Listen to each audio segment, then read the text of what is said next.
Hey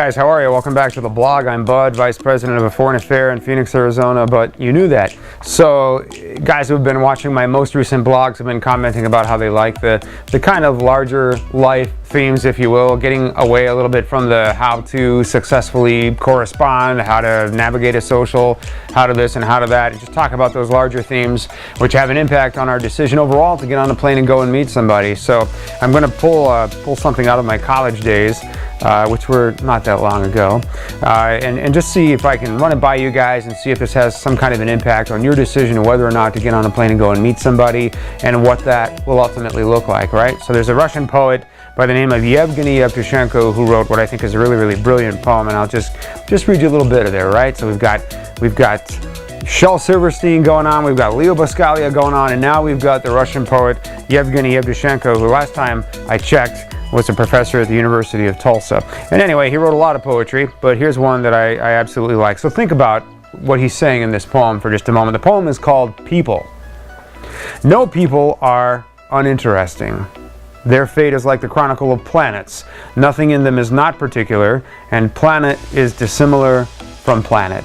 And if a man lived in obscurity, making his friends in that obscurity, obscurity is not uninteresting. To each his world is private, and in that world one excellent minute, and in that world one tragic minute.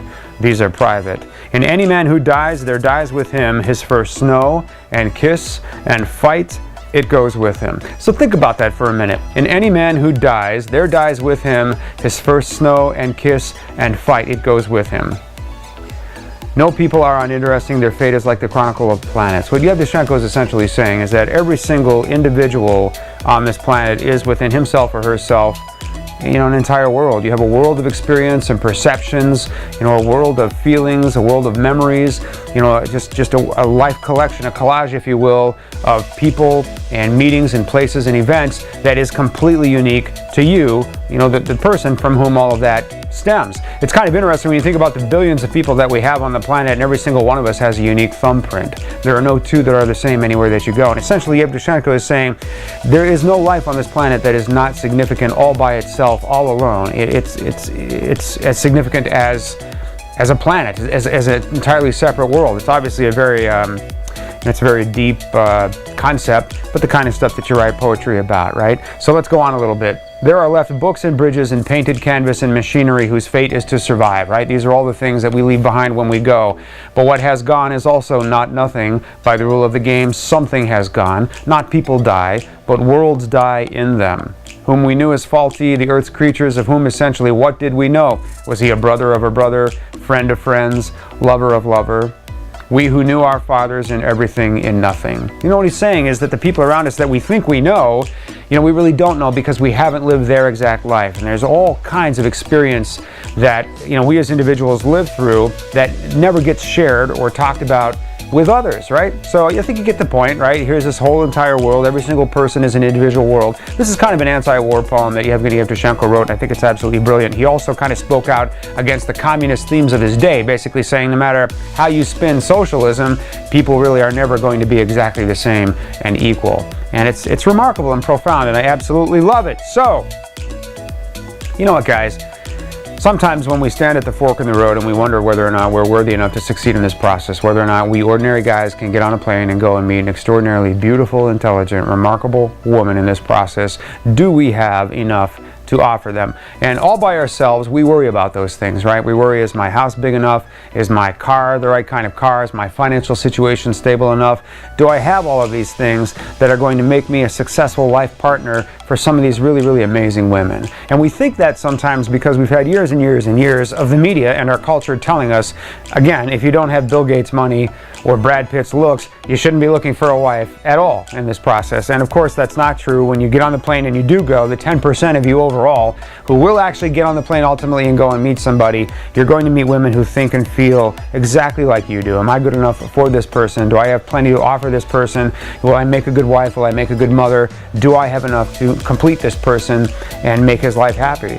And that's why when so many people in this process do actually meet and get face to face, and that is absolutely our challenge, getting enough of you guys on the plane to meet the tens of thousands of women who come to us hoping to meet somebody so that those love stories can be written and can unfold. But I want you to think about a few things as you're standing at that fork in the road and wondering whether or not you can be successful as they relate to Yevgeny Yevtushenko's poem about people. And one of those is, what is unique about you? I mean, what is your special quality or your special strength? What are some things about you that you don't see in most of the other people around you? We're talking about positives, obviously.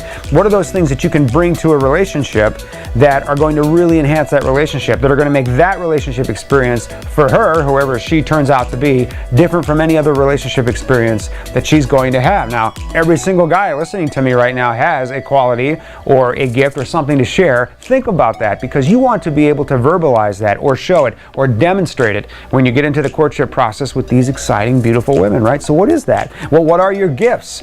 Maybe you're a great dancer. Maybe you love to dance. You love to go out dancing. I can tell you right now, if you meet women in Latin America, that is a strength. They love to dance. And oh my God, they can dance. So if you like to salsa and merengue and tango, so do they. So when you meet them, your courtship will be full of that wonderful, sexy, seductive Latin dancing that they absolutely love to be a part of. Maybe you give a great massage, right? That's something obviously you're not going to unfold on a first date, I hope. But at some point, that's going to become pretty important. That's definitely something I would put out there on a second or third date, just letting them know, ultimately, I give a pretty darn good massage. I bet most of the women that you meet in this process haven't had one in a really long time.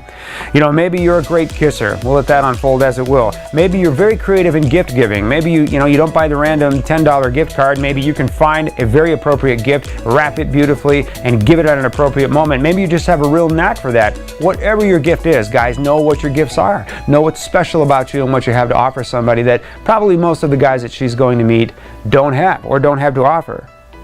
What's special in your world? What's special in your surroundings? I grew up in a small town on the coast of Maine, and it's absolutely beautiful. All I wanted to do was leave as long as I lived there, I swear to God. And then once I left, all I ever wanted to do for the last 30 years is go back.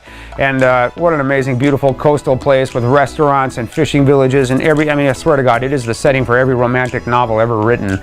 And can you believe I ever left that, right? You know, you meet somebody and you fall in love, someday, sweetheart, we're going to go there. We'll live there. We'll retire there. And every day we'll have the beautiful coast and the long beaches and the ocean and the sunsets over the water. Something like that. Whatever it is, guys, there's something in your world, your city, your job, your surroundings, your friends, whatever it is, there's something really special about your surroundings that really make someone's life happy or complement somebody's life. Know what those things are. Focus on them so that you can verbalize them or demonstrate them to somebody during the courtship process.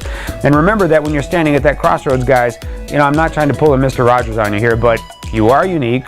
There's absolutely nobody like you. We've all had our good moments and our bad moments, and we all know what our opportunities are, right? But you absolutely are one person. There's not another one like you. You have something to offer somebody that everybody else that she meets will not have, but it's important to know what that is, to focus on it, be able to speak to it when you're in courtship or demonstrate it so you can really knock the socks off of some girl who's absolutely hoping that you will have something special and unique about you so she can fall in love with you and have the realization of that great love story that she came to this process to find, right? It's a little lesson from Yevgeny Yevtushenko, guys. I absolutely love it. I hope it's meaningful. The poem is called People. You can find it all over the internet. Yevgeny Yevtushenko, great Russian author. Hope this is meaningful, guys. We'll talk again soon.